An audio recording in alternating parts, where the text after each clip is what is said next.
la deuxième ville de France, avec 1 million d'habitants et ses décors aux allures de carte postale. Mais Marseille, c'est aussi une ville qui détient l'un des taux de criminalité le plus élevé du pays.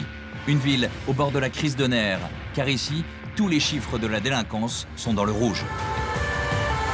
Règlement de compte, trafic de stupéfiants, c'est des livraisons à 500 kilos. Vol avec violence, braquage. C'est terrible quand même, ces gens. Rien ne semble pouvoir endiguer l'explosion de la délinquance et de l'économie souterraine. Certains sont perdus, définitivement perdus. Et ça, c'est le signe d'une société qui va mal.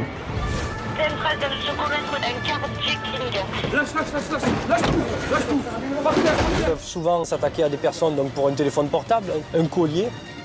La voiture, elle est gavée d'armes. Là, c'est du gros calibre. Hein. On a trouvé un pain de plastique avec un détonateur planté dedans. Les braquages, ils font le stup, ils font les homicides. Ils sont multicartes. À poil pour les beaux maîtres. Oh, réveille-toi! Oh, calme-toi, calme-toi! Pendant 3 mois, nous avons suivi le quotidien des policiers et des magistrats qui tentent de faire respecter la loi dans la cité phocéenne.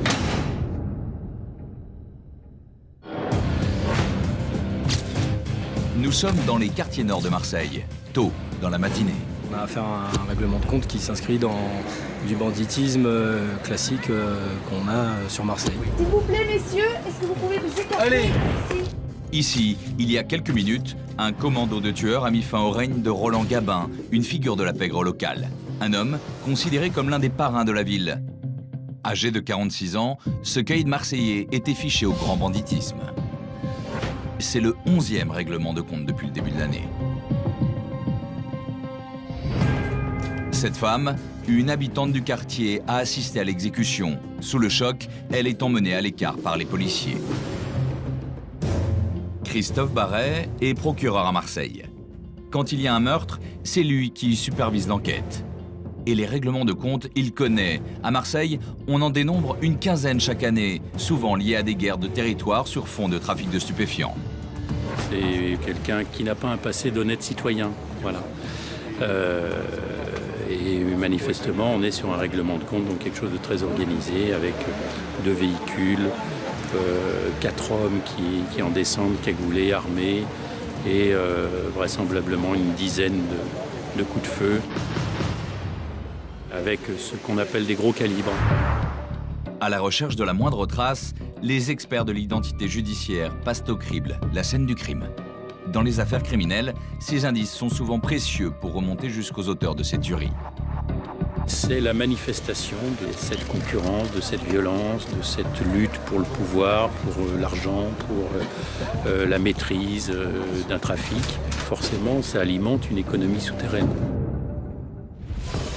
Nous sommes à l'Évêché, un lieu mythique, l'équivalent à Marseille du 36 quai des Orfèvres à Paris. Ici, ont défilé les plus grands flics marseillais, mais aussi le gratin du banditisme local.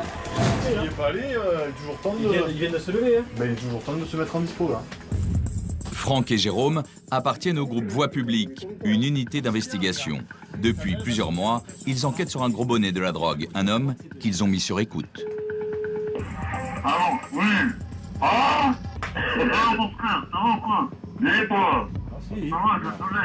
Je retranscris les appels qui nous intéressent, qui intéressent l'enquête. Savoir quand ils parlent de shit, d'argent, de transactions. Ce matin, les enquêteurs viennent d'obtenir une information capitale. Oui, je vais venir, mais j'ai pas fait parce que j'ai changé la location. Oh putain, t'entends? Il a changé la location. D'accord, vas-y, je vais tout à l'heure, je t'envoie un message avant de venir. L'homme s'apprête à effectuer une importante livraison de drogue. Et pour brouiller les pistes, il doit changer de voiture de location. Donc il va aller rendre la location, il faut aller se mettre en place Anto. Donc il va aller le voir. Appelle Briard. Les enquêteurs décident de se rendre sur place afin d'identifier le nouveau véhicule et continuer la surveillance de ses déplacements. C'est à bord d'un sous-marin, une voiture banalisée permettant de voir sans être vu, que Franck et Jérôme partent observer leur cible. Ça va se jouer sur un mouchoir de poche. Dépêche-toi. Il n'y a pas une minute à perdre. Ils doivent arriver avant le trafiquant pour assister à l'échange des véhicules. Si tu vois qu'il est là, tu traces, hein, tu laisses le camion. Ouais. Ouais, voilà, ici c'est impeccable. Sur place, les policiers prennent aussitôt position. Ils n'attendront que quelques minutes l'arrivée de l'homme.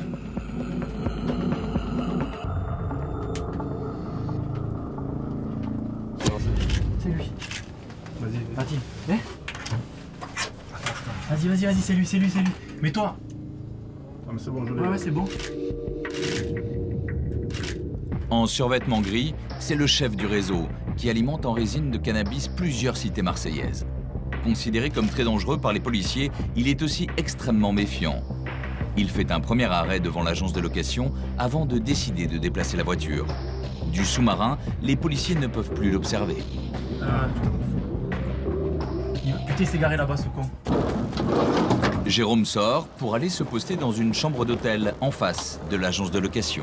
Service de police de Marseille. Oui. Est-ce que vous avez une chambre disponible où je puisse surveiller l'extérieur? Bien sûr. Je vais regarder la vue. Ah ouais, là c'est nickel, c'est parfait. Là. Merci, ouais. Le policier vient de trouver une chambre avec vue parfaite sur les malfaiteurs. Allez, viens, regarde-moi, que je te fasse une jolie photo. Regarde-moi. Ah oui, elle est belle celle-là. C'est dans la boîte.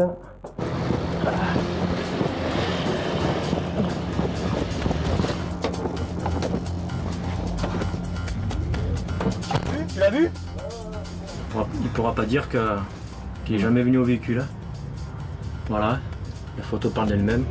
Un peu plus tard, l'homme ressort avec un nouveau véhicule. Ça y est, c'est lui. C'est quoi? C'est une Clio. Hein? C'est une Clio, ça. C'est une Clio. Il faut maintenant relever la plaque d'immatriculation.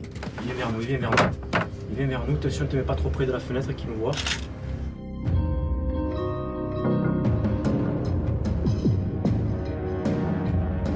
C'est dans la boîte. Allez, on a fait le job. Nickel. Retour à l'évêché, le lendemain. Avant de continuer leurs investigations, les policiers retranscrivent sur procès-verbal les dernières évolutions de l'enquête. Donc là, on met sur procès-verbal la surveillance d'hier soir, la surveillance quand on va à l'agence de location, quand il va changer la voiture, pour que la juge soit informée des faits. Voilà, donc on fera, à côté de ça, on fera un album photo, puisqu'on l'a filmé, et puis on a pris en photo le trafiquant, donc on apportera ces photos au dossier et on représentera le jour où on les aura en garde à vue. Belle journée pour nous. On a des coms hyper intéressants. Patrick dirige le groupe Voix publique. Avec Delphine, il surveille les conversations des trafiquants depuis 1 an. Ils connaissent tout de leurs habitudes. Si j'apprends à les connaître, je vais pouvoir décrypter des choses qu'au départ de l'affaire, je ne vais pas pouvoir décrypter. Parce que bon, ils n'utilisent pas le mot résine de cannabis pour parler du shit. Ils n'utilisent pas... voilà, ils ont un jargon à eux. Et donc les écoutes téléphoniques, à force et l'habitude, ça va me permettre de savoir de quoi ils parlent et surtout préparer ce qu'ils vont faire, quoi. Et justement, ce matin, le chef du réseau négocie auprès de son fournisseur le prix et la qualité du cannabis. Les malfaiteurs ont des codes. Ils parlent de numéro 4 ou de médaille pour différencier les échantillons de cannabis. C'est pas terrible, le 4? Non. Au téléphone, le trafiquant met en cause la qualité de la résine de cannabis de son fournisseur pour négocier à la baisse le prix d'achat. Pas te mentir, tu as vu le 4? Sans te mentir, il avait une odeur de bouse, le machin. Tu as bien testé et tout, parce que moi, c'est le seul qui me dit ça. T'es le seul qui me dit ça. Moi je pense que peut-être que comme il n'a pas les fonds pour acheter à ce prix-là, il essaye ou de faire baisser les prix pour essayer de l'embourbiner. C'est ce qu'il dit avec quand il dit on va essayer de le niquer, c'est peut-être lui qui va essayer de niquer. Là on voit que c'est une préparation de grosses livraisons parce qu'il commence à prendre un peu de produit pour le goûter, pour voir. C'est une grosse affaire, ouais. Ça oui, c'est une grosse affaire. Dans une pyramide, on est quasiment au sommet de la pyramide, là, avec les échelons intermédiaires. On arrive à pratiquement tous les livreurs, les fournisseurs, les intermédiaires, ceux qui mettent en relation les fournisseurs. Donc on est sur presque au sommet d'une pyramide, quoi. Et là, on parle de combien de kilos? Là, on parle entre 500 et je pense que c'est des livraisons à 500 kilos, quoi. 500 kilos de résine de cannabis. C'est plus d'1 million d'euros à la revente. Les gars, on se réunit? Une livraison de drogue est prévue bientôt. Patrick réunit ses hommes. Tu viens, on fait un bruit, tu appelles les autres. Pic, tu sais où il est? Les policiers ne sont pas censés travailler ce week-end, pourtant, ils se rendent tous disponibles. Donc ce week-end, il faut que je mette le groupe en alerte. Qui c'est qui est déjà dispo pour le week-end en entier? Moi, je suis là. On prend tous une radio, parce que sur la surveillance, il faut que tous qu'on soit en radio. Quel sera le but normalement? Identifier le livreur. Si le livreur est là, on essayera de déclencher une surveillance, une filature sur le livreur. D'accord. Hein? Toute la nuit, Patrick et ses hommes vont épier les conversations des voyous dans l'attente du top départ. Marseille, il est 9 h du matin et le dealer vient de jouer un mauvais tour aux policiers. À la dernière minute, il a donné rendez-vous à son fournisseur à plus de 50 km de Marseille. Allez, putain, bouge-toi, quoi. Il rade pas dans le rétro, les gens, quoi. Obligé de les pousser, quoi. Pour Jérôme et ses collègues, une course contre la montre vient de s'engager. À plus de 160 km/h, les policiers tentent de rallier le lieu du rendez-vous pour assister à l'échange de la marchandise et identifier le livreur. Et là, on verra ce qu'on fait, si on tape ou si on laisse faire et qu'on peut dur de les rattraper. Hein. À 180, si vous la 130. Hein. Moi, j'ai bien ils ont de l'avance pour éviter les contrôles et éviter de se faire arrêter sur l'autoroute. Hein. Ils essaient de respecter la limitation de vitesse pour éviter d'attirer l'attention. Et donc, ils ont pris là, cette fois-ci, ils ont pris des petits véhicules justement pour éviter de se faire repérer. Là, c'est tendu. Effectivement, il est trop tard. Sur place, les policiers constatent qu'ils ont raté les malfaiteurs. L'opération est annulée. Pourtant, à l'évêché, on ne perd pas espoir. Si maintenant on a une livraison qui se fait dans la journée, il faut qu'on soit prêt. Et donc il faut qu'on accélère à tous les niveaux. Parce que souvent dans ces affaires, le problème c'est qu'on est en retard sur eux. Donc on arrive après coup. Et donc tandis que là on peut être en avance. Donc en étant là, ça nous permettrait de leur passer devant et de pouvoir les interpeller au moment de la grosse livraison. C'est pour ça qu'on est plus excité maintenant parce qu'on essaye d'arriver plus vite. Pour Patrick et ses hommes, l'enquête est loin d'être terminée. Si on ne tape un et on ne tape pas l'autre, on risque de perdre tout le monde. Les trafiquants vont encore leur donner du fil à retordre. Ouais, les gars, attentifs, ils ont repéré les plaques d'immatriculation des véhicules. Et vous verrez que l'obstination des policiers va finir par payer. La voiture, elle est gavée d'armes. Là, c'est du gros calibre. Hein. La lutte contre la délinquance et l'économie souterraine, ce n'est pas qu'une affaire d'investigation de longue haleine. Non, on y va, on n'a pas le temps, C'est aussi la mission quotidienne des policiers de terrain qui quadrillent les rues de Marseille. Dès que vous êtes en place, on rentre. Nous voici à présent avec une équipe de la BAC, la brigade anticriminalité. Lui, c'est Didier, et avec ses hommes, ce soir, il prépare une opération anti-stup dans la cité la plus dangereuse des quartiers sud de Marseille. Une brigade de fonctionnaires en uniforme a été appelée en renfort pour faire diversion. Bon, là, il y a les guerriers, là. On va essayer d'attaquer Herbel. Ouais, faut lâcher le camion. Objectif, arrêter un dealer de cannabis, un charbonneur dans le jargon policier. Il sévit au cœur de la cité d'Herbel. C'est une intervention complexe et à haut risque. On aimerait que vous alliez contrôler les mecs d'Herbel, tiens la pharmacie. Ouais. Tu te mets le long de la pharmacie, là, vous montez, là, et voilà, vous restez là, hein, ça va crier de toute façon, hein. Dès qu'ils vont vous arriver, ça va crier, ils vont partir. Et vous restez là, vous faites un petit contrôle, un point de fixation pour attirer l'attention. Ça se carapate direct. Oui, ben ça se carapate, vous contrôlez les 2-3 cons qui restent au milieu, là, voilà, c'est histoire de... Pendant ce temps-là, les collègues font le tour par derrière, Seb et José, ils vont monter dans les coursives. Après, on s'en va, vous en allez, et après on les attaque. Si jamais on est levé d'entrée au deuxième, ouais. On tapera de suite, on descendra. On tape de suite, voilà, allez, on tente le coup. La clé de la réussite, ne pas se faire repérer. Dans cette cité, la vente de la drogue est bien rodée. Les choufs, des guetteurs chargés de prévenir en cas de descente de police, sont partout. Ah, ils sont organisés, Le problème, c'est qu'il y a même des personnes qui ne sont pas payées pour le faire, pour annoncer notre arrivée, qui le font. Donc, ouais, sûr. Il y a beaucoup de complices, là. Beaucoup de gens qui vivent de tout ça. C'est le sport national d'annoncer l'arrivée de la police. Combien il touche un gars pour crier la journée? 50. 50 € pour crier, c'est bien. C'est une truc, hein. Ouais, 14 ans, 50 € par jour, c'est bien. Les équipes sont en place. Didier attend le signal pour intervenir. On arrive. Ah, Christophe, on rentre, hein? Les policiers viennent tout juste de rentrer dans la cité et les guetteurs avertissent déjà leurs complices de l'arrivée de la police. Ça crie. Les policiers doivent faire vite, très vite.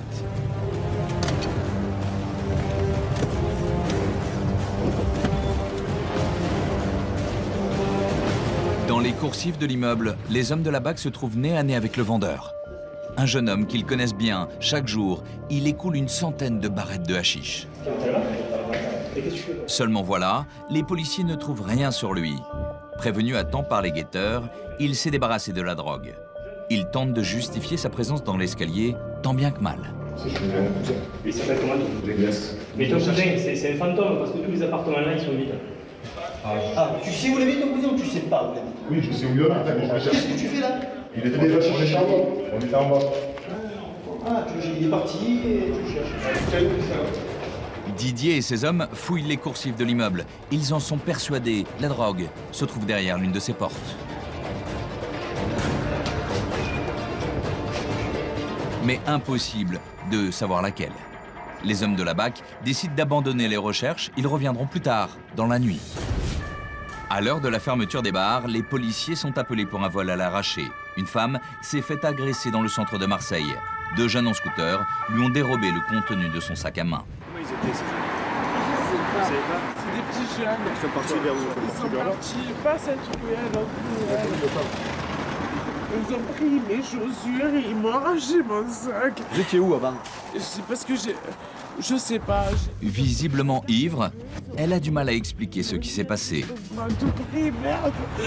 M'a tout pris. Madame, est-ce que vous avez quelqu'un à appeler? Vous pouvez nous chercher? J'ai même pas de numéro en tête. Tiens, mettez-vous sur le trottoir, venez. J'ai pas de numéro en tête. Mettez-vous sur le trottoir, vous voyez une voiture qui arrive. J'ai pas de numéro en tête, j'ai rien, j'ai plus rien. Pendant ce temps, des collègues essaient à tout hasard de retrouver ses affaires dérobées. On a essayé de trouver vos chaussures. Non, je ne sais pas. Madame, vous écoutez ou quoi? Madame, vous écoutez ou quoi? Nous, pour vous aider, il faut qu'on trouve un numéro de téléphone. Que quelqu'un puisse venir vous chercher, vous comprenez? Vous comprenez ou pas? Alors, réfléchissez, vous nous donnez le numéro de téléphone. J'ai pas de numéro en tête. Allez, calmez-vous, madame. Comment je me calme? Comment vous voulez que je me calme? Et on m'a volé ma carte bleue, comment je vais là? Oui, madame, d'accord, qu'est-ce que vous faites? Vous êtes fait voler.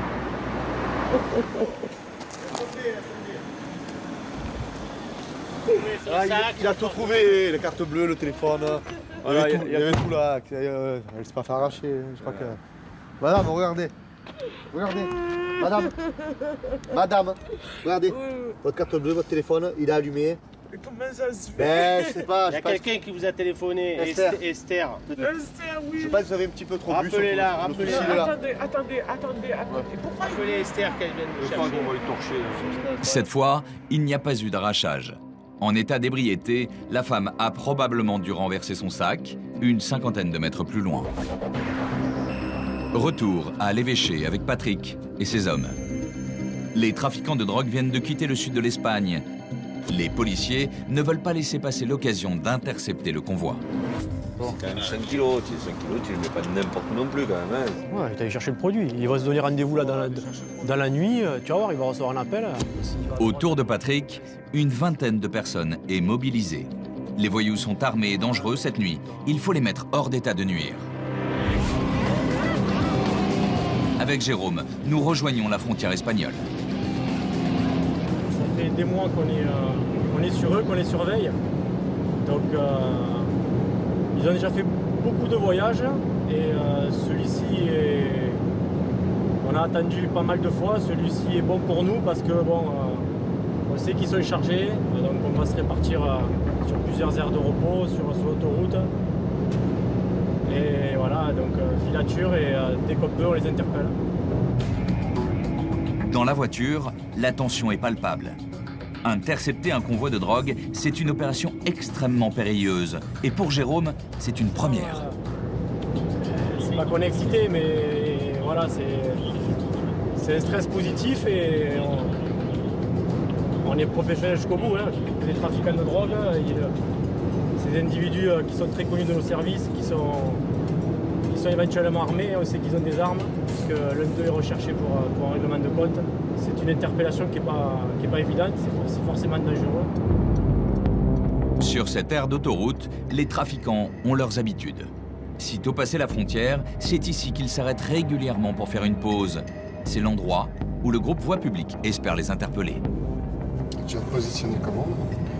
Ouais, je vais me mettre sur un parking, normalement, régulièrement stationné, puis on va attendre que tous les autres véhicules arrivent, puis on va faire le point, et puis on va peut-être commencer la filature d'ici, ou voire même peut-être interpeller les individus s'ils se posent. Aussitôt arrivés, les policiers s'équipent, prêts à intervenir. Mais il y a un problème. Là, il ne faut pas qu'ils nous arrivent en pleine bouche, parce que s'ils nous arrivent, là, on est détronchés, je vous le dis. Le système de géolocalisation des téléphones portables vient de tomber en panne. Pour les policiers, il est désormais impossible de connaître la position exacte du convoi chargé de drogue. Anto, je vais voir si on peut mettre un chouf là-haut sur l'autoroute. Patrick décide de placer un guetteur au bord de l'autoroute. On va aller se positionner là-bas avec les collègues de la PJ. Lui, il commence à regarder, au bout de 10 minutes, on ira le relever, et ainsi de suite, parce qu'on va avoir les yeux comme un des gobies, on les voit passer, mais c'est très compliqué, quoi. Et c'est notre seule solution. Il fait nuit noire, et repérer le véhicule du chef du réseau devient mission quasi impossible. Rien n'est simple, tout se complique, en fait. On n'a jamais cette chance qui fait que... Bon, le petit truc qui nous fait qu'on réussit, quoi.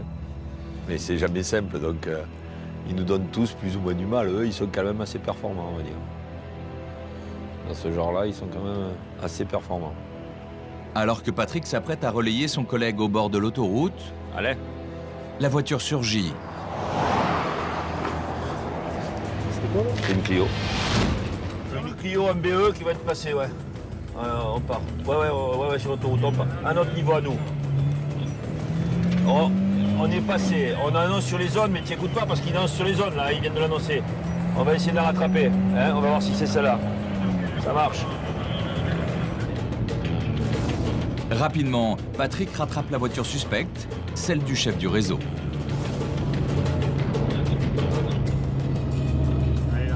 Ouais, repérée, la voiture est repérée. On vient de la dépasser, elle est repérée. La Clio est repérée. Elle arrive derrière, elle est derrière nous. Vous pouvez enclencher derrière pour un véhicule pour essayer de le récupérer. Elle est au point kilométrique 23N. 23N. Elle roule doucement. Vous avez tenté de l'intercepter? Non, c'est la voiture ouvreuse. En tête du convoi, la voiture ouvreuse a pour mission d'alerter le véhicule porteur de la drogue d'une éventuelle présence policière sur le trajet. C'est cette voiture porteuse qui intéresse les policiers. Alain, Patrick, est-ce que quelqu'un reste sur le site quand même? Parce que la voiture porteuse peut se trouver derrière et va peut-être passer. Sans système de géolocalisation, les policiers sont obligés de prendre des risques en restant très près du véhicule pour ne pas le perdre de vue. Priorité à Patrick, là, je voudrais du monde avec nous parce qu'il roule à 90 km/h, il ralentit systématiquement. On va finir par se faire détrocher si on reste tout seul. On est devant la Clio, c'est devant la Clio et on observe, il n'y a pas de souci pour ça. Ouais, si c'est toi avec la Mondeo 84, tu vas lui tomber dessus, tu arrives trop vite sur lui. Hein. Mais soudain, tout s'effondre. Les policiers viennent de capter une communication des malfaiteurs. Ils sont repérés. Ouais, les gars, attentifs, ils nous ont repérés, ils viennent d'appeler un mec pour les plaques d'immatriculation des véhicules. Ils demandent si c'est des véhicules de brigade. Donc à mon avis, il nous a repérés. Hein. C'est avec les véhicules, la vitesse à laquelle ils roulent, c'est un peu normal. Hein. À Marseille, les caïds de la drogue connaissent l'immatriculation de la plupart des véhicules de police. C'est le b.a.-ba du métier. Et ici, les sorties, on est bon, hein, on n'en sait rien. Hein. Patrick décide de cesser la poursuite. Par expérience, il sait que la voiture chargée de drogue est déjà prévenue et doit certainement avoir déjà quitté l'autoroute. C'est la chance qui leur sourit, hein. Parce que là, si on n'avait pas été abandonné par la technique, on n'aurait pas été obligé de prendre des risques. Ces risques se retournent contre nous, quoi. Et puis c'est le métier parce que ça fait partie de notre quotidien. Hein. Si on réussissait à tous les coups, c'était une chance exacte. Ce n'est pas le cas, donc. Peut-être même avant, dès que la possibilité va nous être donnée, on va recommencer. Et c'est notre lot quotidien, qu'est-ce que malheureusement. Réunion de crise à l'évêché. Les policiers n'ont plus aucune nouvelle des trafiquants. Se sachant repérés, ils se font discrets. Il y a urgence, il faut les arrêter avant qu'ils ne disparaissent définitivement. C'est à leur domicile que les policiers vont les interpeller demain matin à la première heure. Je présente rapidement l'affaire, on évoque après le dispo pour demain matin. Lui, c'est le commissaire de Freitas, une figure de l'évêché. Il supervise le dispositif et assigne à chaque équipe sa mission. À l'ordre du jour, l'arrestation de 14 trafiquants de haut vol. Demain, on a quasiment une centaine de fonctionnaires dehors. On a mis en évidence l'existence du trafic et la responsabilisation d'un certain nombre de personnes en trafic. Et à un moment donné, il faut bien y mettre un terme. Bon, allez, on va les préparer. Là, on fera ça. Parfait. Il est 5 h du matin. Une à une, les équipes se préparent pour l'opération. Mais encore une fois, un imprévu remet tout en cause. Le chef du réseau a quitté son domicile en pleine nuit. Le problème, c'est que si on est sûr qu'il est à l'hôtel, on va, on trouve l'hôtel, on sait où il est. Mais s'il est chez une pauvre, on est mal. Si on en tape un et on ne tape pas l'autre, on risque de perdre tout le monde. Ben, le grain de sable, c'est que... Et ses collègues ne sont pas au point où on pensait qu'ils seraient. Et ça bascule tous les effectifs, ça chamboule tout. Et avec la partie inconnue, est-ce qu'on va arriver à retrouver là où ils sont? Le coup de filet est finalement maintenu. Une équipe part immédiatement localiser le nouveau point de chute du chef du réseau. Patrick, de son côté, se rend dans une résidence du centre-ville de Marseille. Là, tu pars à gauche, là, juste de suite, et c'est le premier box à gauche. Son objectif, la perquisition du lieu de stockage supposé de la drogue. Dès l'ouverture, première surprise. Les policiers découvrent une puissante voiture de sport, sans plaque d'immatriculation et récemment volée. C'est une surprise, oui. Parce qu'on pensait qu'ils s'en étaient déjà débarrassés. Mais non, ils l'ont gardé. Ils sont conservateurs. Pourquoi? Qu'est-ce qu'il y a? Du matos de stup ou... 1, 2, 3, 4, 5, 6, 7... Dans ces sacs, plus d'une vingtaine de kilos de résine de cannabis d'une valeur de 40 000 €. Et c'est loin d'être fini. La voiture, elle est gavée d'armes. Ils découvrent un véritable arsenal de guerre. Kalachnikov, pistolet mitrailleur, fusil à pompe, munitions. Là, c'est du gros calibre. Les policiers mettent à jour l'attirail complet des nouveaux mercenaires de la drogue. Ces caïds des cités marseillaises règnent désormais sur le trafic de stupéfiants. Tout ça, ça fait partie d'une tenue de combat, quoi. Il est noir, regarde. Tout est noir. Ils sont jeunes, armés et prêts à tuer pour imposer leur loi. Ouais, chef, c'est moi. On vient d'appeler les artificiers parce qu'on a trouvé un pain de plastique avec un détonateur planté dedans dans les affaires qu'on a récupérées. Non, je sais pas, on dirait des trucs électriques comme un militaire. Pour les artificiers, désactiver un tel engin est une opération périlleuse. Ce qui est sûr, c'est que c'est prêt à être collé, de double face derrière. Les spécialistes viennent de désamorcer l'explosif. Le danger est écarté. C'est des armes liées au trafic de stupéfiants, de shit. De cannabis, résine de cannabis qui font qu'ils se tirent dessus dans les cités. Profit rapide. Et l'explosif? L'explosif, c'est pareil, quoi. Je veux dire, c'est comme si on multicarte dans les quartiers maintenant, ils font un peu tout, quoi. Braquage, ils font les braquages, ils font le stup, ils font les homicides. Ils sont multicartes, hein. C'est difficile maintenant d'avoir une spécialisation dans la délinquance, hein. Surtout des quartiers. Où ils se lèvent le matin pour choisir ce qu'ils vont faire aujourd'hui. Voilà, c'est comme ça. Bon allez, on va continuer. Le démantèlement du réseau est un succès total. Tous les individus ont été arrêtés. Et surtout lui, le chef du réseau, observé quelques jours plus tôt devant l'agence de location de véhicules.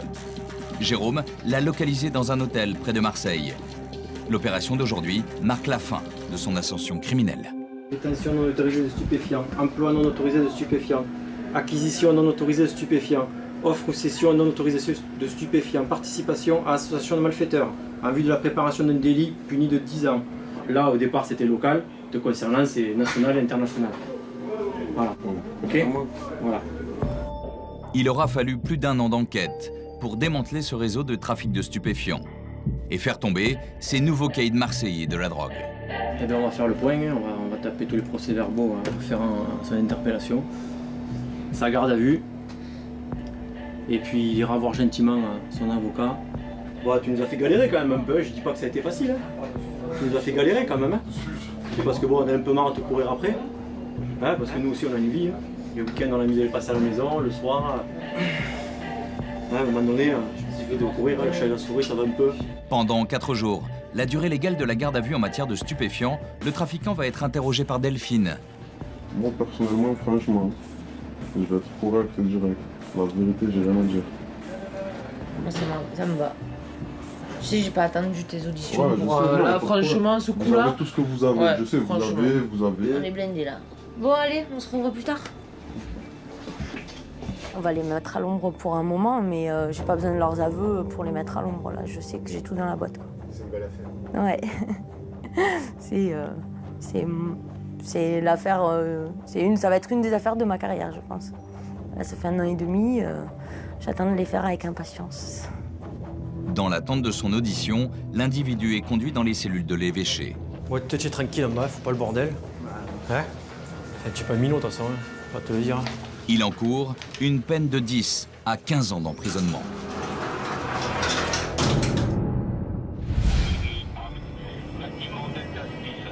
Retour à Herbel avec les hommes de la BAC, la brigade anticriminalité. Il est 2 h du matin. Les policiers comptent sur l'effet de surprise pour interpeller le revendeur de drogue.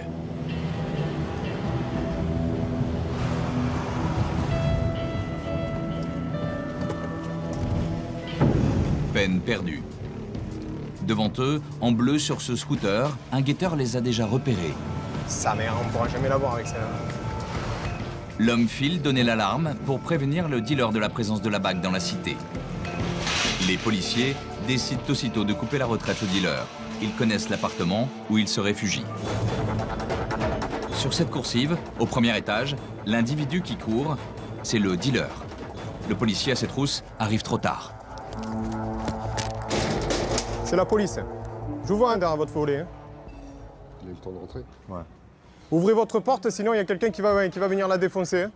Donc il est dedans, et vu l'heure, on ne peut rien faire. En dehors des heures légales de perquisition, les policiers ne peuvent pas pénétrer dans un domicile.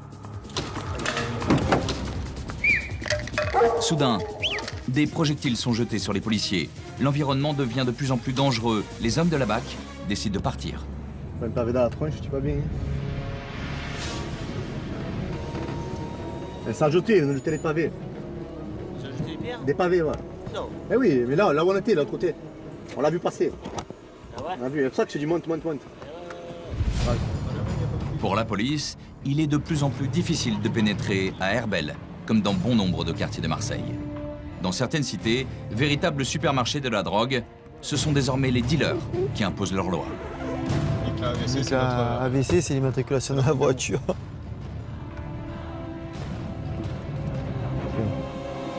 Quelques minutes plus tard, c'est dans un autre quartier que les hommes de la BAC sont appelés. Un rodéo est en cours. 2 jeunes dans une voiture noire multiplient les passages en trombe au bas de la cité de la Cravache. Sourire sur la gauche. Il tourne avec. Ouais, ils font le rallye avec. Avance, elle est à gauche là. Elle est à gauche là. Bloque-la. Hop, bouge pas. Bouge pas. Le mets sur le capot. Attendez, je suis handicapé. Ah ouais. Qu'est-ce que tu fais là? Je suis handicapé, monsieur. Ah, qu'est-ce que tu fais là? On a garé la voiture à mon collègue, là, il nous a dit de le garer. Sors. Éteins-moi ça. Voilà.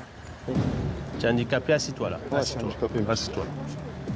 Assis-toi. Tu n'as rien sur toi? Non, j'ai une merde. Affolé à la vue des policiers, le conducteur a embouti la voiture dans un mur. Elle est sérieusement endommagée.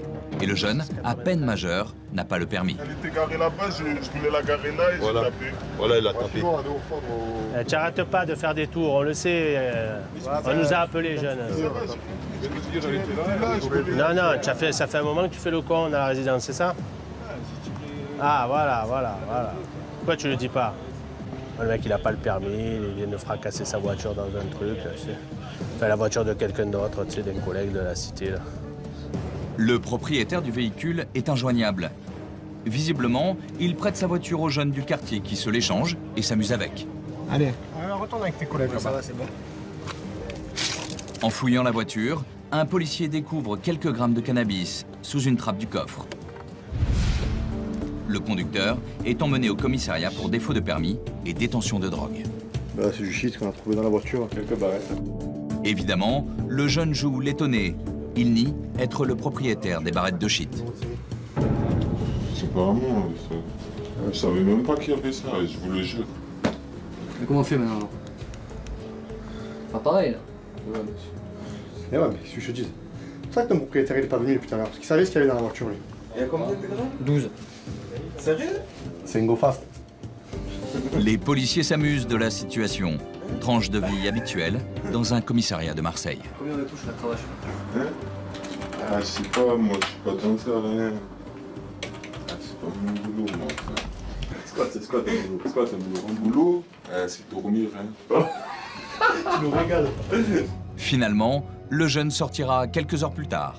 Il sera convoqué par la justice dans quelques mois.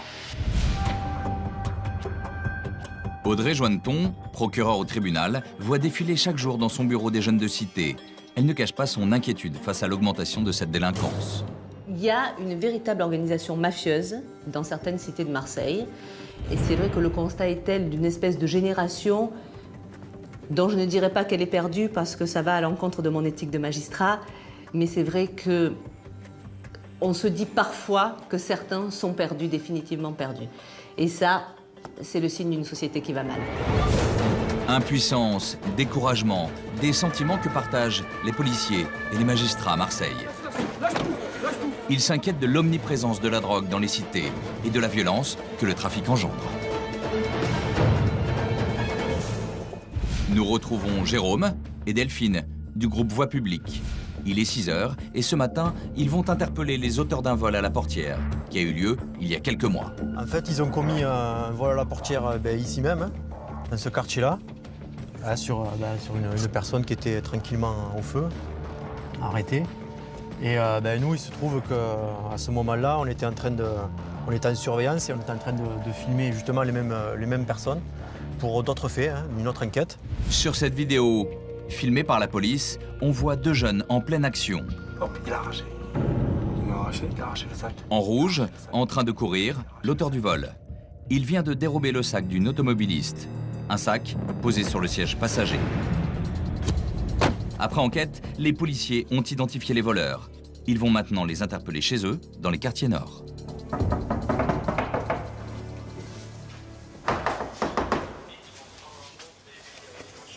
Madame... C'est la police. Oui, la police. Qu'est-ce qu'il y a? Quoi ton nom? Il n'y a rien de grave. La police. Donnez-moi. Bouge pas, c'est quoi ton nom? Non, mais laissez-le. Mais note-le s'il faut. Je commence pas. C'est ton petit frère, Ziad? Demande-lui qui se calme tout de suite. Ça va se passer. Te menottes sinon. C'est le mars. C'est le mars. Non, ça n'a rien à voir. Une autre affaire. Lui, c'est le complice du vol. Il est déjà connu des services de police pour vente de drogue et vol à l'arraché. Les enquêteurs veulent mettre la main sur la veste qu'il portait lors de l'agression. Elles sont où tes affaires? Je vous jure que c'est ici. Non, ça c'est les enfants. Ces vestes, elles sont par hasard. Je vous jure que c'est ici. Ça, Vous voyez, monsieur. Il n'y a pas de veste, il n'y a rien. Il n'y a pas de veste. Avant de partir, les policiers contrôlent son véhicule. Elle est où? Elle est en bas, monsieur. C'est quoi, c'est une Clio, non? Oui. Et surprise, dans le coffre, ils y découvrent un stock de cuivre, certainement dérobé sur un chantier destiné à être revendu sous le manteau. Qu'est-ce que tu fais avec ça dans le bureau derrière? Hier, je l'ai récupéré. Tu l'as récupéré où? À ton campagne. Vous demandez à mon patron, c'est tout. Et si vous dites non, vous me mettez vol de cure avec. Mais les policiers ne s'attardent pas trop. Dans cette cité, ils ne sont pas les bienvenus. Malgré l'heure matinale, la situation peut déraper à tout moment. Regarde, là, à droite. Là, on l'emmène à l'évêché, il va être placé en garde à vue. On va le remettre en cellule, on va aller chercher son complice. Aujourd'hui, ils font du stup, demain ils arrachent un sac, après-demain, ils font un cambriolage, dans un mois, ils font un braquage. C'est la délinquance d'aujourd'hui, quoi. Et que, ils n'ont plus de spécialité, et ils font tout et n'importe quoi. Et c'est les opportunistes, c'est l'occasion qui fait que dès qu'ils ont un bon plan, ils le font. Et donc là, en l'occurrence, ils vendaient du stup. Et d'un coup, une voiture qui les intéresse, un sac sur le siège avant, on ouvre la portière, on arrache le sac. Voilà. Manque de peau, on était là. Reste à interpeller l'auteur principal du vol. Une interpellation qui, vous allez le voir, va s'avérer mouvementée. Ouais, c'est la police, monsieur.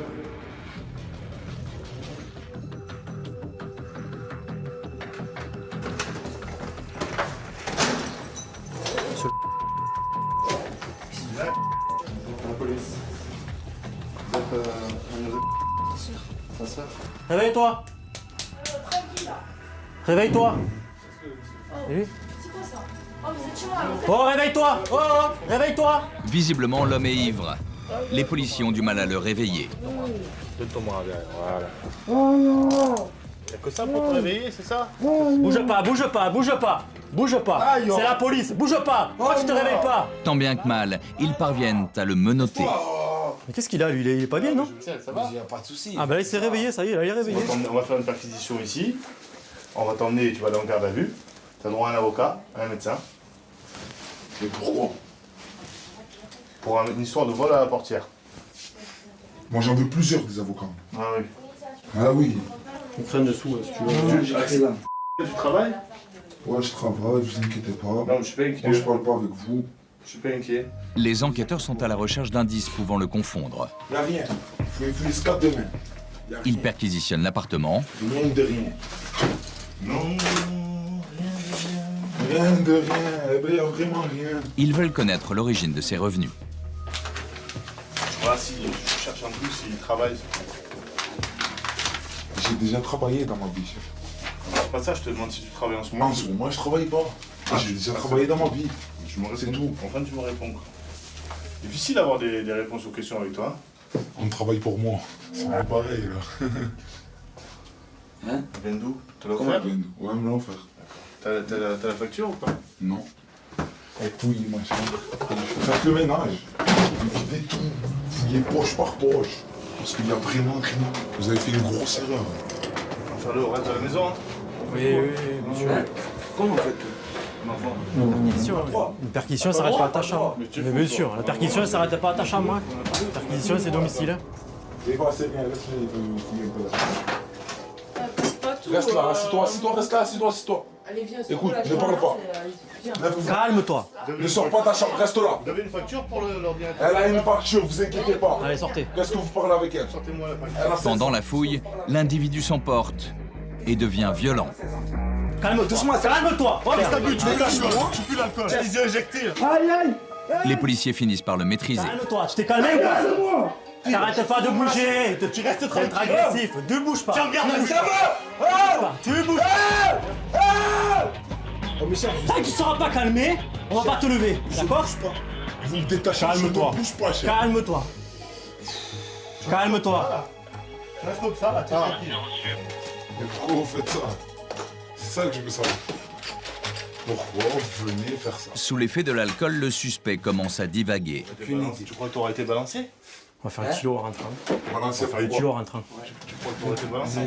Pourquoi balancer? Je sais pas, je te demande. Ah, je sais pas, moi, si je faisais quelque chose, je pourrais être balancé. Mais quand tu fais rien, tu te fais balancer. Il y a deux choses différentes.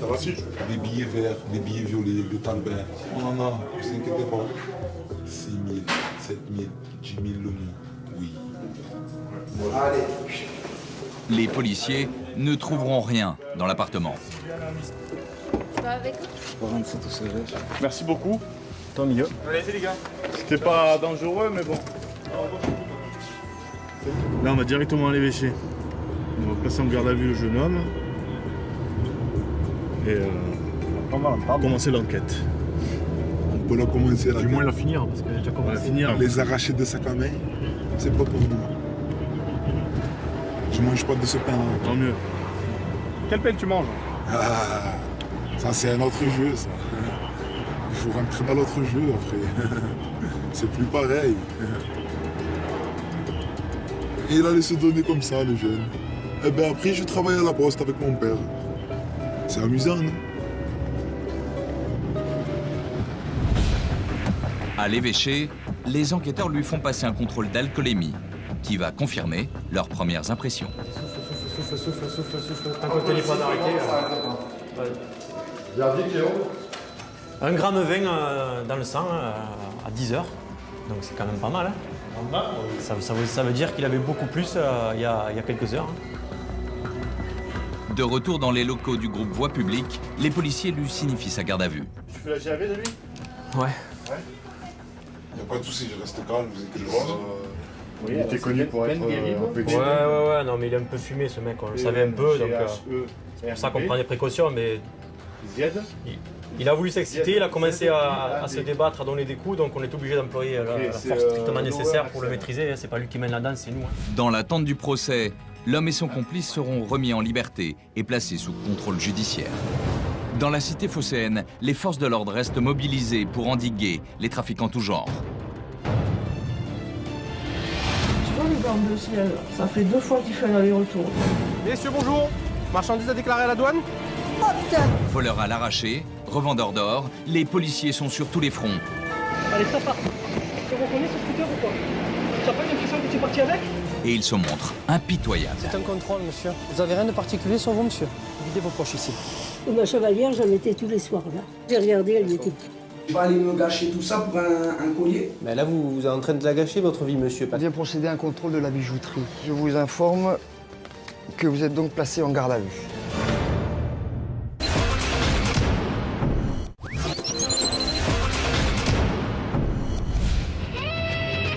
Marseille, c'est aussi le premier port français. Une porte ouverte sur le monde, mais aussi une plaque tournante pour tous les trafics. Chaque année, près de 2000 ferries en provenance du Maghreb et de la Corse accostent sur le port. Dans le viseur des douaniers, les membres d'équipage. Certains d'entre eux approvisionnent les marchés de Marseille en cigarettes de contrebande. Isabelle est agent des douanes. Accompagnée d'un collègue, elle nous montre leur manège. Ah tiens, tu vois le gant bleu ciel, ça fait 2 fois qu'il fait un aller-retour, lui. Et il est revenu avec des marchandises tout à l'heure, donc lui, c'est vraiment une monnaie d'échange. Trafic fourmi, c'est ça? Ouais. Il sort une cartouche et 2. Lui, là, il doit avoir 1 ou 2 cartouches. Ça, c'est des gars comme ça qu'il faut suivre. Et en fait, tout à l'heure, je l'ai vu revenir avec un sac de course. Cartouche par cartouche, ou plusieurs cartouches, 2 cartouches, mais jamais beaucoup, en fait, pour pas se faire attraper. Et ils stockent ça ou dans des hôtels ou dans des épiceries. Et en fait, ils sont payés et ça sert de monnaie d'échange souvent pour s'acheter à manger et ramener au bled. Voilà. C'est ce qu'on appelle le vrai travail de fourmi. Ouais, c'est du trafic de fourmis, ouais.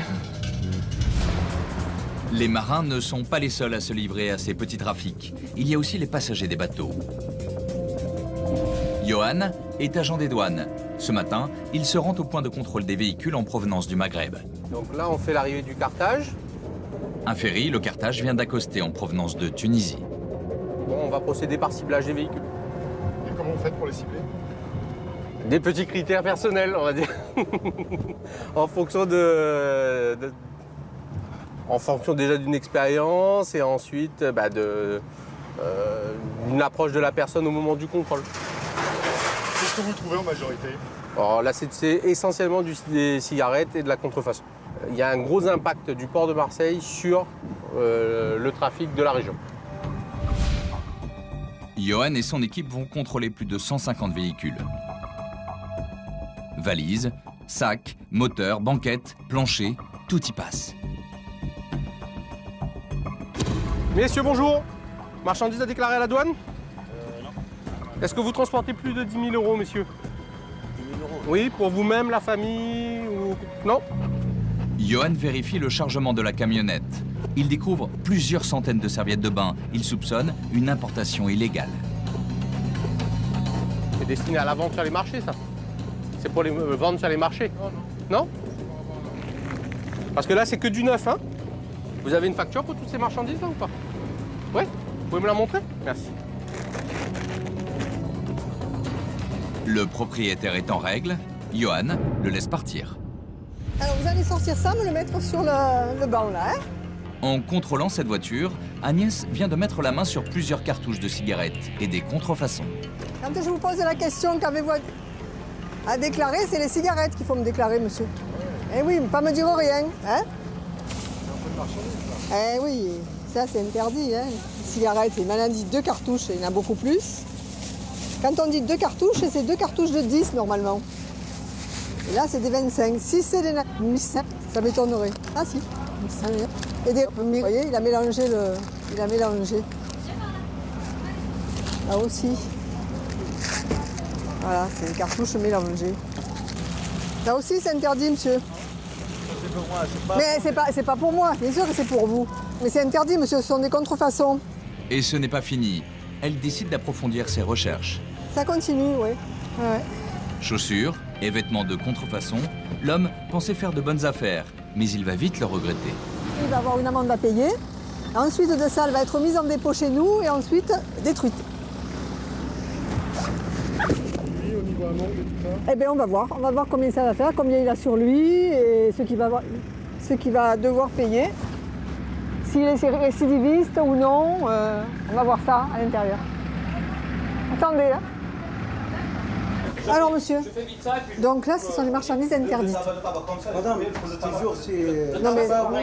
Ça, c'est pour moi, ça. Ça, c'est pour tout mon frère, ça, c'est pour moi, ça. C'est pas les cigarettes, je prends. L'individu tente de faire plier Agnès, mais rien n'y fait. Elle reste inflexible. Oui, mais en France, c'est pareil, c'est du tabac. Tabac, c'est tabac qui soit manufacturé. C'était ça, là. Eh oui, mais c'est du tabac. Alors, je vous explique. Vous avez de l'argent sur vous? Je prends de Marseille. Alors, vous m'avez déclaré 2 cartouches de cigarettes. Je vous ai laissé. Là, il y en a 5. Une, deux. C'est pas moi qui fais... Ça, c'est te prendre pour toi. Et ça, c'est... Non, mais c'est pas la question que je vais prendre pour moi. C'est que si tu m'avais déclaré 5 cartouches, c'était différent. Oh putain. Bon, alors. Tout ça, c'est interdit. Je vais te dire le montant de l'amende. Hein, voilà. Videz vos poches. Vu l'argent qu'il a sur lui, voilà. Il aura 100 € d'amende. Je vais lui laisser ça pour remonter, puisqu'il remonte à Metz. Oui, il se débrouillera. Hein.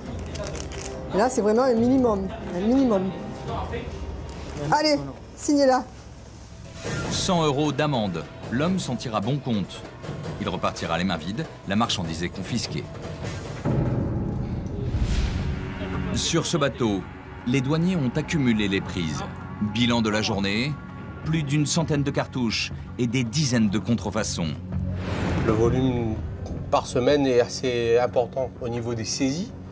Et donc, malheureusement, on ne saisit pas tout. Donc, on peut imaginer que le trafic est d'une ampleur assez importante. Ça, c'est la prise qui représente à peu près combien de temps, ça? Non, ça c'est sur une demi-journée, ça peut être sur un seul véhicule. Là, c'est sur un seul véhicule. Hein. Là, c'est attaché qu'à une seule affaire. Ici, on est sur de la contrefaçon, donc là, d'une marque bien connue. Ça rapporte, là, ce trafic de cigarettes en ordre de prix, c'est quoi? Tout simplement, donc, on peut dire jusqu'à 5 à 6 fois le prix par rapport auquel ils ont acheté là-bas, au prix de revente. Donc, ça peut devenir vraiment intéressant, vraiment juteux.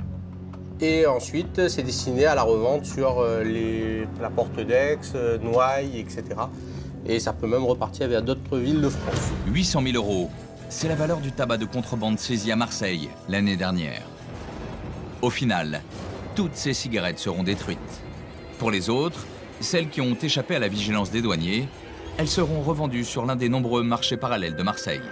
Nous nous sommes rendus en caméra cachée sur l'un de ces marchés, celui de la Porte d'Aix, un endroit que tous les Marseillais connaissent. Combien la cartouche? 30 €. 30 €.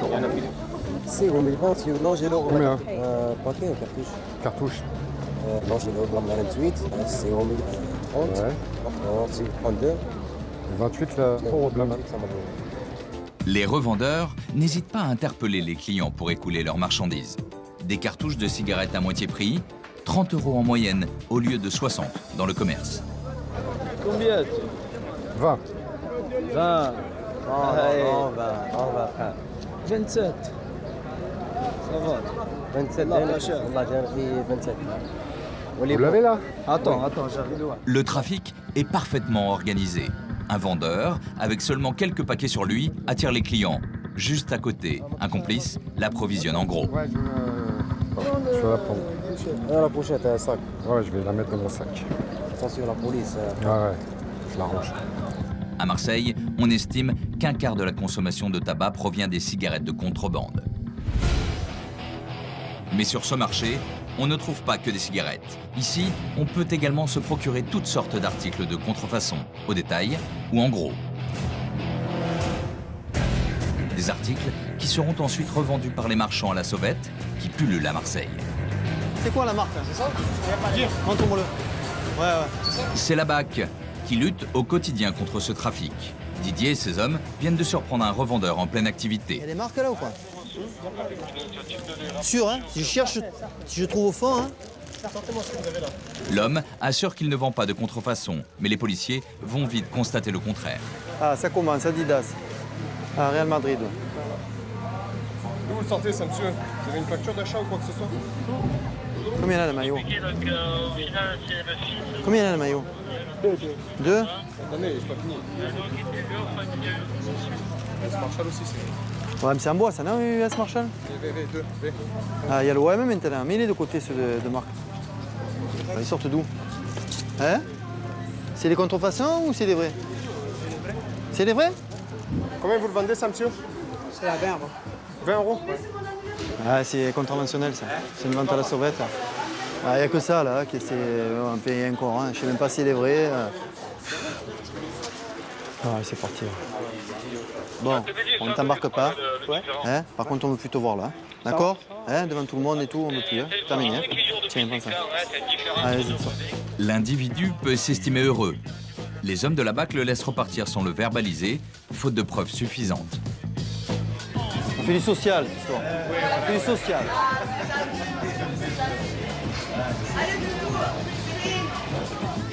Évitez, hein, évitez quand même, hein, à la vue, tout le monde. C'est la première fois, je sais très bien que c'est la première fois, mais évitez. Hein. Ce soir, c'est sans suite, mais bon, évitez quand même. Hein. Vous avez vu comment elle est brave, hein? Lui, c'est plus un pauvre bougre qu'autre chose. Bien. La première fois qu'il est venu, et on passe par là, nous. Pas de chance. Mais tout le monde le connaissait, hein, le gars, tout le monde. Il le connaissait tous, il appelait pas son prénom. Franck, policier à la BAC, se rend ce matin chez un couple de personnes âgées. Ils viennent d'être victimes d'un vol par ruse il y a quelques minutes à peine. Le bon vieux vol par ruse, quoi, l'ancien. Faux employés des eaux et 2 faux policiers. Le faux employé des eaux s'est introduit chez le couple. Puis, des faux policiers complices se sont présentés pour l'interpeller. Dans la confusion, les 3 individus ont dérobé une chevalière en or. Bonjour monsieur, bonjour madame. Alors cette fois, c'est des vrais services de police, hein? Je l'espère. Regardez. Oui, mais vous aussi. Ouais, je sais. Mais c'était la même, ça ressemblait à cette carte-là. On n'a pas bien vu. Oui, monsieur, c'était la même. Parce qu'ils ont dit, vous avez affaire à un voleur. On vient, on l'arrête. Alors ils ont mis les menottes derrière et ils sont descendus comme ça. Qu'est-ce qu'on a comme signalement? Monsieur, des hommes grands comme ce monsieur. Et costaud. Un costaud. Franck transmet leur signalement à un collègue resté dehors. Les 3 voleurs sont peut-être encore dans les parages. Quel type on avait? Européen, nord-africain? C'est pas nord-africain. Pas du tout. Européen? Européen. D'accord. Européen. Européen. Relativement costaud. Quel âge on leur donnerait? Ouh, monsieur, les deux, là, peut-être une trentaine d'années. Voilà, trentaine d'années. Voyant ces hommes, j'ai été interloqué, ils voulaient absolument aller dans les chambres. Maintenant, on n'ouvrira plus quand on n'attendra personne. Voilà. Donc heureusement qu'il ne nous a pas ligoté. Les personnes vulnérables sont une cible de choix pour des voleurs rusés, prêts à toutes les audaces pour quelques grammes d'or. Elle était posée où, la chevalière? Sur la table de nuit de ma femme, oui. Alors, la chambre de mon mari est là, moi je couche là. Et ma chevalière, je la mettais tous les soirs là. Immédiatement, j'ai regardé, elle datait du début où on s'est mariés, on a 65 ans de mariage. Mon mari a 90 ans, j'en ai 88. Vous comprenez? C'est terrible quand même, ces gens. C'est terrible.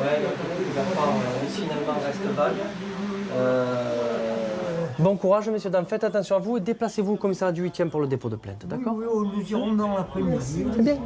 Franck, c'est loin, Franck? Non, je suis pas loin, là. De retour à son véhicule, le collègue de Franck le prévient qu'il vient de repérer 2 individus. Ils correspondent au signalement des voleurs. Il y a des mecs qui viennent de monter dans la voiture avec une Mégane blanche avec marque dessus. Pas une minute à perdre. Les suspects viennent de partir en voiture. 3 individus, un faux employé des eaux et 2 individus se faisant passer pour des policiers. Franck décide de procéder au contrôle des 2 individus. Il espère mettre la main sur le bijou dérobé. C'est un contrôle, monsieur. Les policiers fouillent les 2 personnes à la recherche des fausses cartes de police. Vous avez rien de particulier sur vous, monsieur? Je vais vérifier. Hein. Videz vos poches ici. et vérifie leur emploi du temps. Vous avez rencontré un client là-bas? C'est-à-dire, comment je peux vérifier vos dires? Moi, si vous me dites que je suis allé voir un client, je vais aller voir le client, moi, hein, monsieur. Oui, Bertrand. Ouais, on a la voiture, là, on est en contrôle. Les gars me disent qu'il y a un chantier en ce moment, derrière le Mistigriff. Tu as ça là-bas sur place ou quoi? Oui. Au téléphone, le collègue de Franck confirme leur alibi. Fausse alerte. Et votre attitude a paru suspecte à un fonctionnaire qui était en place, en attente, au rond-point du Prado. Mais ça s'explique. Ça marche, messieurs. Au revoir, bonne journée.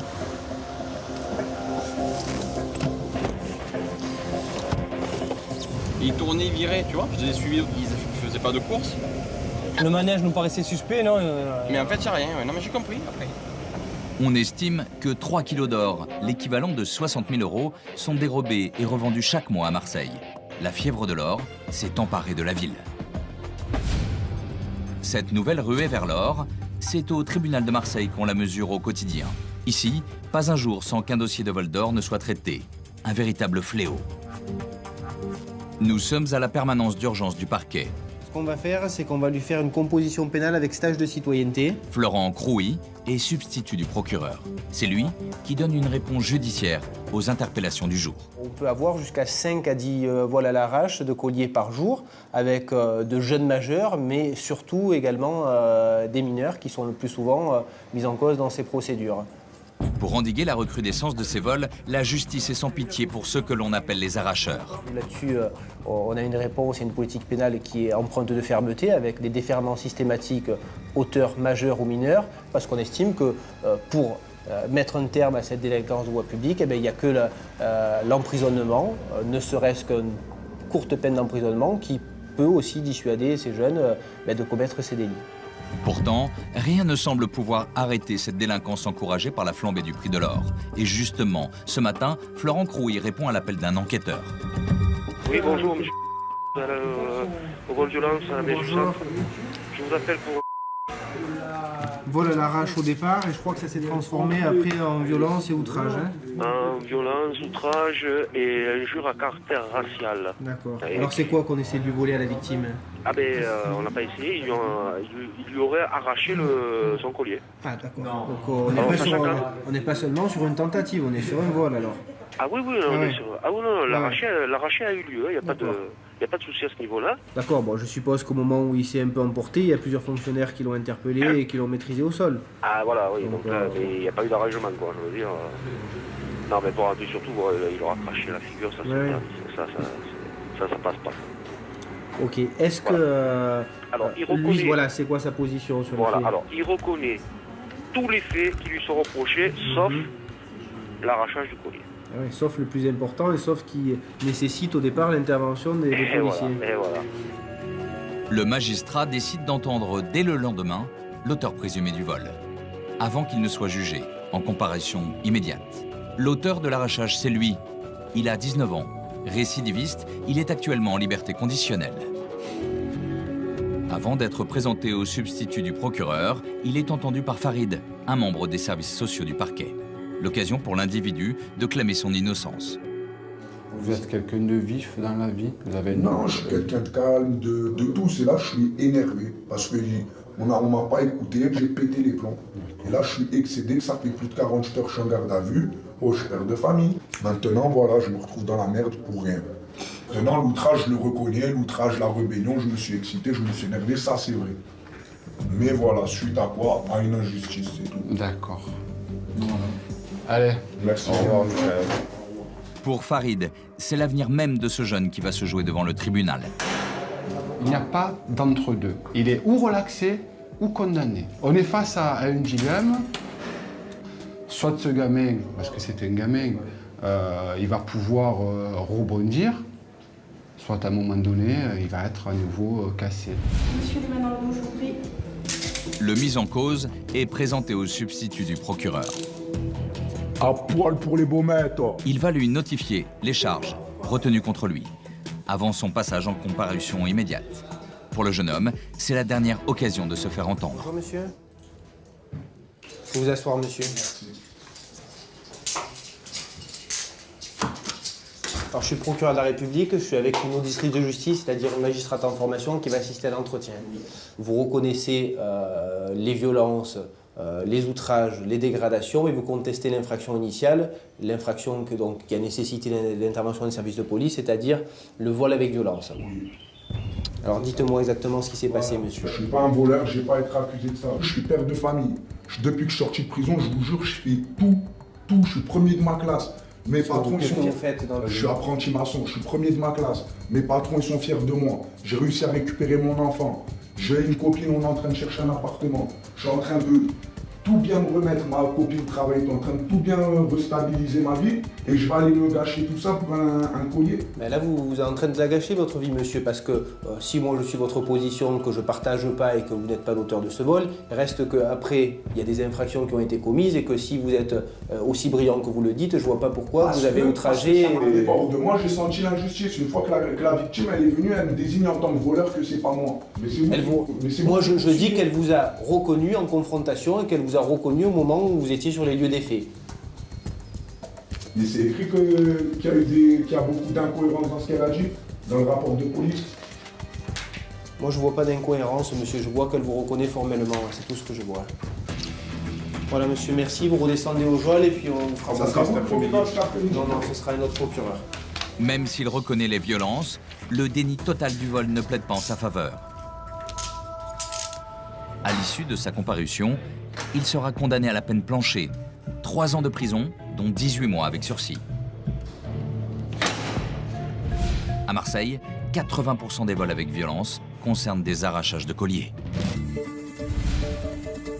Au même moment, le procureur de la République, Jacques Dallest, a réuni l'ensemble des services de police, des douanes et de la gendarmerie. Bon, alors sur les faits marquants, le règlement de compte, on n'en a pas eu pendant près de 6 mois, puis il y a fait notre site. Ces réunions se tiennent 2 fois par mois. Elles sont l'occasion de faire un point sur les affaires judiciaires marquantes. Aujourd'hui, Jacques Dallest tient particulièrement à mettre l'accent sur le fléau du vol d'or. Il faut continuer les opérations contre les bijoutiers ou les officines d'achat d'or, parce que ça, c'est... Ah, c'est une plaie. Il faudrait même qu'on arrive un jour à faire un petit dossier pour en faire passer en comparution immédiate pour recel. On a besoin de mettre hors d'état de nuire le maximum de ces voleurs à l'arraché et également de mener cette lutte en aval auprès des acheteurs. Ça, c'est un combat qu'il faut mener, que nous menons. Dans le collimateur du procureur, ces officines qui fleurissent à Marseille. Il s'en est ouvert une 50aine l'année dernière. Certaines n'hésitent pas à proposer le rachat de bijoux abîmés comme un clin d'œil aux arracheurs. Les consignes du procureur sont relayées sur le terrain. Patrick mène une enquête sur des commerçants peu regardants sur l'origine de l'or qu'ils rachètent. Ce matin, il se rend dans une bijouterie qui a pignon sur rue et qui recèlerait de l'or volé. Là, nous allons procéder à un contrôle de la bijouterie qui se trouve dans le centre commercial des et remonter sur des recels de bijoux volés au sein de l'agglomération marseillaise. Et ultérieurement convoquer cet individu si on venait à découvrir et à constater des infractions. Pour mettre à jour d'éventuelles infractions, Patrick, accompagné des services de douane et des impôts, va éplucher le livre de police, la Bible des bijoutiers. À l'intérieur, doivent obligatoirement figurer toutes les transactions d'or et l'identité des vendeurs. Bonjour madame, service de police madame. On vient procéder à un contrôle de la bijouterie. Dans un premier temps, je vais juste vous demander le livre de police et vos pièces d'identité, s'il vous plaît. Très vite, les policiers constatent des anomalies. Le registre n'est pas tenu correctement, il manque des caractères obligatoires qui ne permettent pas de retrouver les fournisseurs et les déposeurs d'or. Il reste assez flou sur leur déclaration de toute façon. La bijoutière est dans l'impossibilité de justifier la non-tenue du livre de police. Il n'y a pas de pièce d'identité du tout là. Oui, là. Non? Attendez. Est-ce qu'il y a... Certains ont des adresses, mais pas tous. Certains ont des prénoms, mais pas tous. Donc l'intérêt du registre, c'est qu'on le avoir la vérifie. traçabilité. Patrick découvre également que les commerçants ont acheté de l'or à des mineurs, ce qui est formellement interdit. Il cherche à en savoir plus. Est-ce que vous imaginez vos enfants aller vendre de l'or? Non. Alors, pourquoi cet enfant viendrait vendre de l'or? Vous pouvez simplement vous poser peut-être la question que peut-être ça provient, peut-être que lui ne l'a pas volé, mais peut-être que c'est quelqu'un qui lui a demandé d'aller le vendre. Peut-être. C'est envisageable. Bon, et bien à partir de là, vous n'avez pas à lui racheter. Je conçois, vous êtes peut-être fatigué, mais on ne peut pas se justifier comme ça. Hein? C'est vrai. Voilà. Pour couronner le tout, le bijoutier est incapable d'estimer ses revenus. Vous savez ce que vous gagnez par mois, monsieur, quand même. Avec, non, vous ne savez pas du tout. Ce qui est totalement... Non. Plus précisément, il faut que je vois pour vous le dire. Ouais, donc vous ne savez pas. Vous ne savez pas. Non. Vous ne connaissez pas vos revenus. Non, non, mais c'est ça, je vous pose la question. Vous ne connaissez pas. Livre de police non tenu, rachat d'or à des mineurs, revenus inconnus. Les enquêteurs ont la conviction que les bijoutiers sont hors la loi. Parce qu'il n'y a plus de comptabilité là depuis. Elle fait ce qu'elle veut. Elle aimait pas les noms, elle aimait pas les noms. Pour des gens qui tiennent une bijouterie, ils n'ont pas connaissance de leurs revenus, de leur activité. C'est très très flou. Hein. Tout est reporté sur leur comptable alors que je pense que... Et s'ils ouvrent la bijouterie le matin, c'est pour savoir un peu... Enfin, ils ont une idée de leur activité quand même. Quelques jours plus tard, nous retrouvons Patrick. Il a convoqué la bijoutière pour qu'elle s'explique. Bonjour. Monsieur donc des violences urbaines. Bonjour madame. Il a progressé dans l'enquête et a fait de nombreuses découvertes. Aussitôt, il lui signifie sa mise en garde à vue. Asseyez-vous. Donc, dans un premier temps, je vous informe que vous êtes donc placé en garde à vue. D'accord ? Pour les faits suivants, pour les faits de recel, au sein de en tant que gérante de la bijouterie, et également pour non-tenue du livre de police et non-comptabilité matière. La non-tenue du livre de police est passible de 6 mois de prison. Quant au recel, c'est 10 ans d'emprisonnement. En présence de l'avocate de la bijoutière, l'audition peut commencer. Sur une carte d'identité, il y a une date de naissance. Je n'ai pas regardé, j'étais pas vigilante. Patrick communique à la femme un témoignage capital qu'il a recueilli. Celui d'un jeune des cités, mineur, à qui elle aurait acheté des bijoux volés. Lui dit que dans cette bijouterie, il ne demandait pas de pièces d'identité et que c'était facile à revendre. Pour tout vous dire, certains jeunes auteurs de vol à l'arraché vont vendre dans cette bijouterie. Et je lui pose la question s'il retournait vendre de l'or dans cette bijouterie ultérieurement. Elle me dit oui, après en avril. Ils m'ont pas demandé de pièces d'identité, pas de question quant aux bijoux qu'ils étaient cassés. C'est bizarre. Et ils m'ont remis 380 €. Je lui demande si les bijoux étaient bien cassés ou abîmés. Il me dit oui, je me souviens même, c'est les fermoirs qui étaient arrachés. Alors ils peuvent être arrachés pour plusieurs raisons. Mais quand il y en a plus d'une, c'est lui qui dit. Mais il y en a beaucoup qui disent, hein, parce que le premier dans l'affaire de recel, il disait aussi. Lui, il dit. Et les deux autres, ils disent. Donc là, finalité, vous êtes en train donc de me dire que ce qu'il dit n'est pas vrai. Tout à fait. D'accord?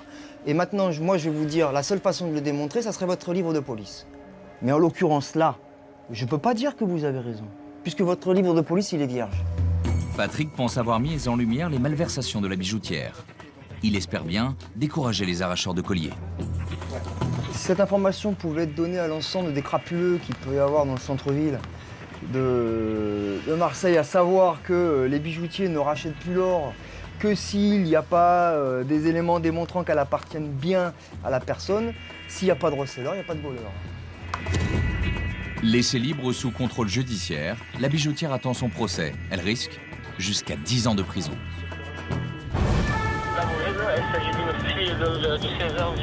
Une délinquance qui explose.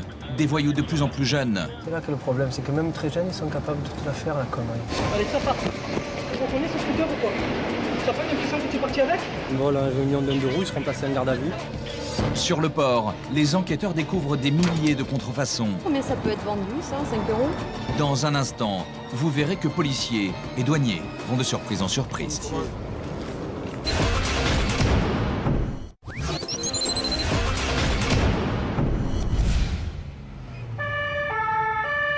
Nous sommes avec les hommes de la BAC, la brigade anticriminalité. Ils sillonnent le sud de la ville de Marseille. Ce matin, la radio annonce le vol à l'arraché d'un téléphone portable. L'auteur du vol, une adolescente d'une quinzaine d'années. Il s'agit d'une fille de 16 ans environ, la mise en cause. 1m65, corpulence mince. Le vol a eu lieu il y a longtemps de ça. Il y a plus d'un quart d'heure, hein. L'arrachage a été commis il y a une vingtaine de minutes. Et pour les hommes de la BAC, il est peut-être déjà trop tard. Les victimes peuvent se plaindre auprès du 17, qui nous relaient l'information. Mais là, on a souvent un décalage, qu'on est en retard de 10 minutes, un quart d'heure, et à partir de là, c'est perdu, quoi. Mais Franck a une intuition. Il décide de se rendre dans un foyer de jeunes filles en difficulté, situé juste à côté du lieu de l'infraction. C'est peut-être l'endroit où s'est réfugiée la voleuse. Ouais, affirmatif, on va se rendre sur le foyer dans un premier temps. Hein. Ouais, juste là à gauche, ouais, c'est ça. Ouais.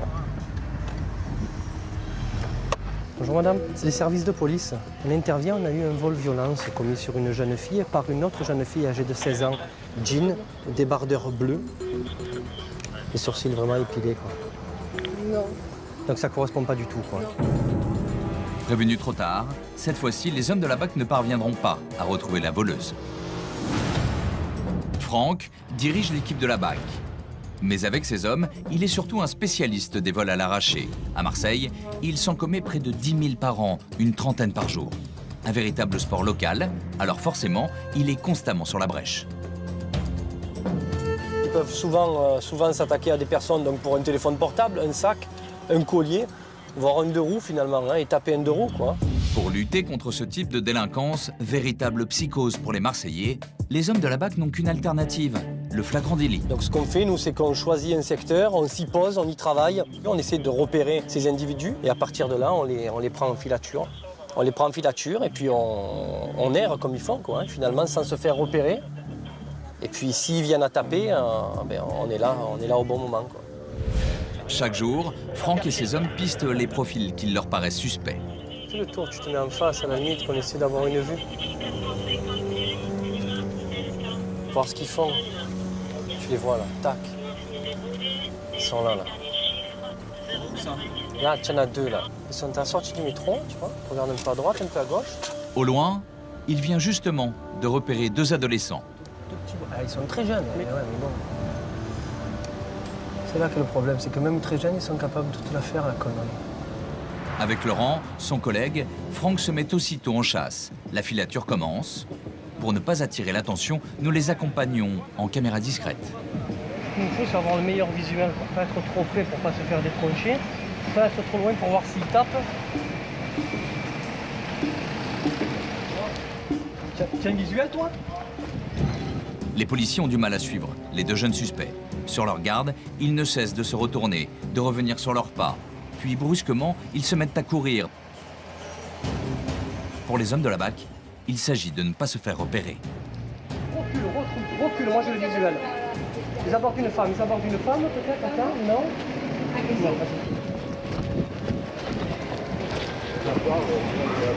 y a quelque chose qui les intéresse. Au bout d'une heure, les individus semblent avoir enfin trouvé ce qu'ils cherchaient. Ah, ils se sont mis en attente, ils sont magnifiques. Ils se sont mis en attente, donc je pense qu'ils ont trouvé ce qui les intéressait. Ils essayaient de démarrer un scooter, mais bon. Voilà, le black est monté dessus, fais voir. Je te lâche, hein, je te lâche. Allez, c'est parti. De l'autre côté de la route, ils tentent de démarrer un scooter. Pour les policiers, plus une seconde à perdre, c'est le moment d'intervenir. Pose ton téléphone. Retourne-toi, mec. Tu le reconnais, ce scooter, ou quoi? Tu le reconnais pas? Tu n'as pas l'impression que tu es parti avec? Non. Le jeune voleur n'a pas eu le temps de s'enfuir. Franck vient de l'interpeller. Pendant ce temps, Laurent est à la poursuite de son complice. Non? Tu veux dire quoi? Que tu vas mal? Oui. Non mais quoi? Mais où mon collègue? Non mais ton collègue, t'inquiète. Ton collègue, on l'a déjà attrapé. Et il nous a déjà raconté sa version des faits, ton collègue. Donc ne t'inquiète pas, mec. C'est la tienne que j'attends. Tu sais quoi? C'est ce que tu vas commencer à me dire là, qui va me permettre de te faire confiance ou pas. D'accord? Hein? C'est pas un gros larcin. C'est quoi? C'est un 50. C'est pas l'affaire du siècle. C'est un 50 ou pas? 125. 125? D'accord. Tu as bien compris? C'est pas un gros larcin. Ce qui est important, mec, quel âge tu as? 14. Tu as bien compris ce qui est important? C'est que tu reconnaisses la vérité, parce que la vérité, on la connaît. Tu sais pourquoi on la connaît? Parce que, mec, ça fait 2 heures qu'on te suit. Donc, ah, tu as vu? Bon, tu vas me dire que tu as vu et tu le voles. Non, ne me dis pas ça, je te crois pas. Moi, ce que je veux, c'est la vérité. Tu as bien compris ça? C'est juste ça à décrocher, en fait. Ouais. Tu décroches ça, tu as juste le bloc volant cassé, mais il n'est pas très résistant. Donc, tu démarres. Mais il nous a raconté déjà, t'inquiète pas, hein, mec. Attends, ne commence pas à me dire que c'est pas toi, parce que c'est lui, vous êtes ensemble, hein. On est d'accord, hein. C'est pareil pour moi. À 14 ans, l'ado à la casquette est déjà connu des services de police. Il y a quelques mois, il a été arrêté pour trafic de stupéfiants. Je pense qu'ils seront placés en garde à vue, puisqu'il y a un vol en réunion. Donc un vol en réunion d'un de roue, ils seront placés en garde à vue. Et puis à l'issue, ensuite, on verra ce qu'il adviendra d'eux. Scène 13 vient de se commettre 10 rue Antoine Maurras sur le 16e arrondissement, un car checking. À Marseille, pas de répit pour la police. Au même moment, la radio annonce qu'une personne vient de se faire braquer son véhicule. C'est une autre équipe de la BAC qui s'en chargera. C'est mécano ou quoi? Allez les jeunes. Attends-nous. Allez, c'est là que tout se décide. Arrivés au commissariat, les deux jeunes voleurs de scooter engagent la discussion avec Franck. Ils ne réalisent pas la gravité de leurs actes. C'est pas un vol, c'est un vol, mais pas tout à fait. Pour s'amuser, d'accord. Vous vouliez qu'un Dax, absolument. C'est ça? Hein? C'est ça? Ne vous inquiétez pas, ils prennent ça à la rigolade. Donc finalement, on en fait de même. Hein. Nous, on est là, on les interpelle, on récupère un bien, on le rend à la victime. Apparemment, de toute façon, en bon état. Hein. Donc nous, finalement, c'est ce qu'on cherche à faire. Quoi. Ils n'ont pas conscience de ce qu'il leur arrive? Non, ils n'ont pas conscience, ou je crois qu'ils s'en foutent finalement. Hein. Je crois que l'un d'entre eux est récidiviste. Non, ils n'en ont pas conscience. Ou en tout cas, ils ont conscience de leur âge. Ils connaissent la machine judiciaire. Et ils savent qu'en l'état, ils n'ont pas grand-chose à craindre de toute manière. Hein. Là, ils seront vraisemblablement relâchés. Hein. Je pense que ce soir, ils seront chez eux. Une heure plus tard, ils seront effectivement relâchés. À Marseille, plus de la moitié des vols sur la voie publique est l'œuvre des mineurs. Un phénomène qui ne fait que s'amplifier. Retour sur le port, avec les services de la douane. C'est là que sont réalisées les plus grosses prises. Chaque année, près d'1 million de conteneurs transitent ici. Nicolas Masson dirige les brigades des douanes du port et aujourd'hui, il supervise le contrôle d'une cargaison qui lui semble suspecte. Normalement, on devrait avoir de l'outillage usagé, pas mal de pièces de machinerie. Mais bon, l'envoi est intéressant parce que la provenance est une provenance Maghreb qui parfois peut révéler quelques surprises.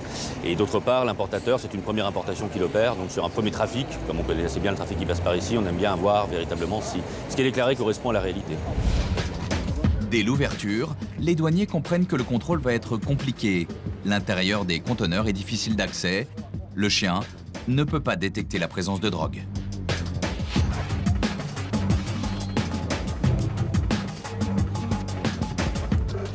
Là, il n'a pas marqué du tout, de toute façon, sur celui-là, quand il est rentré. Non, mais bon, Absolument pas. Non, mais là, on ne peut pas aller jusqu'au bout. Et avec le temps qu'on a, là, normalement, ça pourrait dégager une odeur jusqu'ici ou pas spécialement? S'il y avait des kilos, ouais, forcément, voilà. qui le prendraient, forcément. Bon, déjà, on n'est pas dans cette configuration-là, quoi. Non. Bon, ok. Là, le souci, c'est qu'on ne peut pas aller beaucoup plus loin dans le déchargement pour aller vérifier ce qu'il y a véritablement à l'intérieur. Bon, de toute évidence, s'il y avait une très grosse quantité de stupéfiants, parce que c'est essentiellement ça qu'on cherche sur ces deux conteneurs, le chien aurait probablement marqué parce qu'il n'y a pas beaucoup de vent, il fait très chaud, ça a voyagé longtemps, donc l'odeur dégagerait quand même assez largement. A priori, rien d'illégal, mais les douaniers n'ont pas dit leur dernier mot. À l'aide d'une caméra miniature, ils poursuivent l'inspection. Finalement, ils ne trouveront rien. La marchandise sera expédiée dans la journée à son destinataire.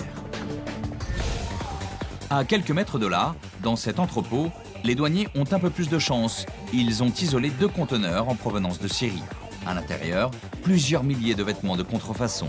Ils savent qu'il va leur falloir plusieurs jours pour effectuer l'inventaire de la marchandise saisie. Ouais, ça a l'air d'être un carton... Le carton là, entier, donc on entier, commence là. par le vider, trier pour voir si au milieu... Voilà, on ne sait jamais s'il n'y a pas de choses, bien sûr. Patrick Anthony supervise l'opération de comptage. Pièce par pièce, son équipe vérifie le caractère contrefait de chaque article. Là, en fait, il n'y a pas de contrefaçon particulière, il n'y a même rien du tout. Sauf que... Surprise. Et monsieur Doyen, venez voir. Là, vous avez Popeye. Oui. Et si vous regardez devant, il n'y a rien. Et si vous regardez les boutons, regardez ce qui est écrit sur les boutons. Oui, Burberry. Burberry. Non, mais là, oui, c'est n'importe quoi. C'est vraiment n'importe quoi. Il y avait Dolce & Gabbana là, un bouton Dolce & Gabbana, Burberry, Louis Vuitton et à la fin c'est autre chose. Voilà, donc là, il y a Burberry et Popeye. Donc bah, c'est vraiment... c'est un peu fait... C'est fait comme ça vient, quoi. Oui, oui, absolument. Un travail fastidieux, mais essentiel pour permettre aux marques copiées d'engager les poursuites judiciaires. D'abord, dans un premier temps, il va falloir que les marques nous confirment que ce sont même des contrefaçons. À première vue, on n'a quasiment aucun doute, mais on ne peut pas travailler sans avoir l'accord préalable des marques pour relever l'infraction de contrefaçon. Donc, pour l'instant, elle va être retenue dans l'attente de la réponse des marques. Nous avons 10 jours pour obtenir la réponse des marques. À l'issue de ces 10 jours, quand toutes les marques auront confirmé le caractère contrefaisant des marchandises, elles seront saisies par service des douanes.